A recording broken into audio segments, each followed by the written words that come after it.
Do you think we've over-medicalised a lot of life, people's issues, that we actually make them a medical problem rather than a life problem? Absolutely, absolutely. I mean, one of the reasons why I feel inadequate is because I don't have a testimony to bring you of praying for a child who's been raised from the dead.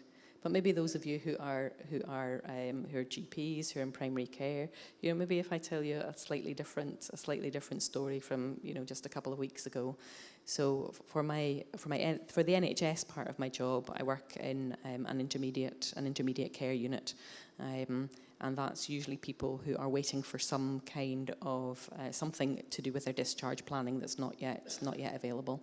There was a new woman who had arrived in the unit, and I was about to go and see her, and I just paused for a second. I'd picked up the notes, and I just, quick prayer, right, God, want to make a difference with this woman. Don't want to just be very biomedical. Want to really take the time to hear what's really going on with this woman.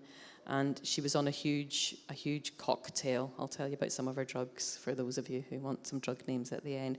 I just went to see this woman, and as I was listening to her and speaking to her, as she was waiting for her discharge to plan, she just, in the conversation at some point, had mentioned something about her ex-husband. And I just felt that little nudge from the Holy Spirit, and I just said to her, was that an abusive relationship? And the woman then said, yes, her husband had been a problematic drinker. It had been a very abusive relationship. And so I just built up this bit of rapport with this woman. Did I do anything medical that was very sexy? Not in the least. Did I make a clever diagnosis? Not in the least. I just walked alongside her for a couple of weeks while we were putting things in place. And by the time she left my unit, I'll just tell you some of the drugs that she came in on that she then did not go out on. So over a period of time, we managed to stop Oromorph, MST, gabapentin, amitriptyline, and sertraline.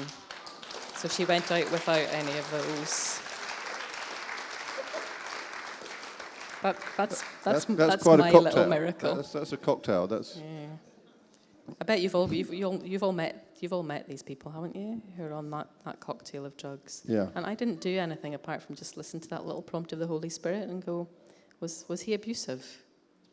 That's all it was. That just opened up that conversation to be able to talk to her about the drugs that she was on and whether we could think about reducing some of them. And she went out with a clear head.